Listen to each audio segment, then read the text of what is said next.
Hi there, everybody, and welcome into the SunDevilSource Postgame Show. I'm Blake Neiman. That's Chris Cartman. Following Arizona State's 76-73 win over Colorado, the Sun Devils now improved to 10-5 on the season and are 4-0 in the Pac-12 for the first time since 2007-2008 season.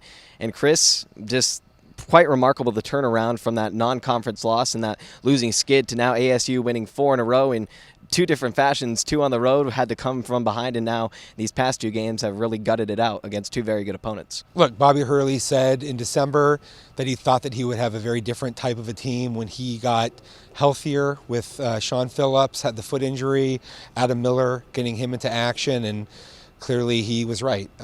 This is a ASU team that looks very much different than the way that it ended the non-conference slate on a 3-game losing streak. We saw 2 really bad losses, blowouts. In fact, they played at Footprint against Northwestern to end the non-conference. You could tell that there was an emotional Frankie Collins joining Bobby Hurley on the podium after that game, that they needed to do some soul searching, and then they respond in a way that I don't think almost anybody in the arena outside of maybe themselves thought would happen. Tonight was a very impressive performance that kick-started right from the beginning on the defensive end. They did a great job of getting deflections and loose balls and creating offense with their defense, and that's sort of what this team has to do because it's not a good shooting team overall. But when they take high-quality shots, when they share the ball, they move it properly, they're getting in transition and they're scoring at the rim, okay, then all of a sudden they become a team that's at least somewhat formidable in this conference, and they absolutely are night and day different than they were just a few weeks ago. Talking about that first half and ASU getting off to that start, 14 points from Adam Miller in the first half, really got back into the scoring column well. Also 20 points off turnovers were forcing the Buffaloes out of their normal scheme, and just what was it about ASU's defensive identity that was able to translate into that offense?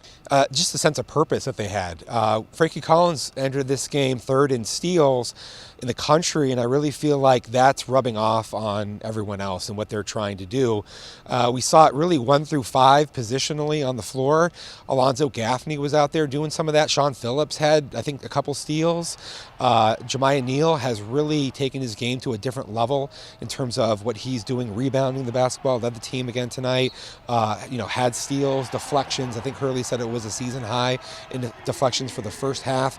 The offense was so limited earlier, but they were not allowing their defense to get them into some easier opportunities. And tonight's been really a carryover of what we've seen the last week and a half, which is them figuring out that if they can just get enough takeaways, that can be a springboard to everything else that happens for them offensively. And really, I think that Frankie Collins having the best stretch in his career. He's a leader. He's somebody that everyone else is sort of working with in a way, and it's just kind of rubbing off.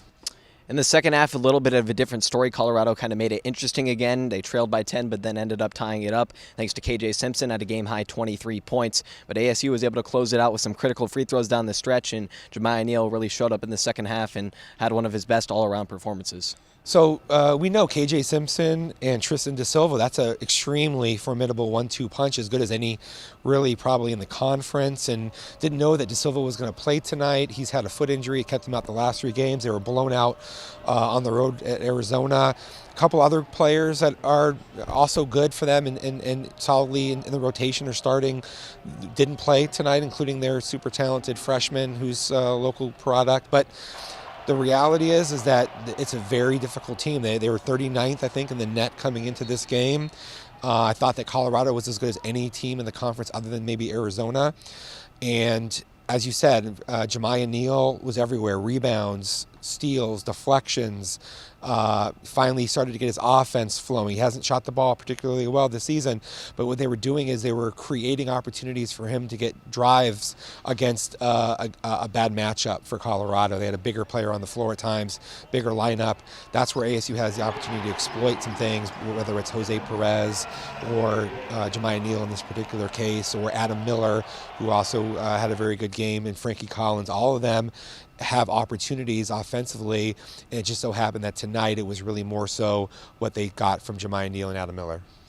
kind of just focusing on Adam Miller and Jemiah Neal specifically. They've kind of been through these slumps these past few games, and just how have they been able to rebound and find their rhythm again, as Adam Miller would say? Very difficult thing for Adam Miller, right? Because he's doesn't know if he's going to be able to play. Then you find out after your eligibility the waiver was denied that all players are going to be able to play in their situation, and then you come out and maybe you press a little bit.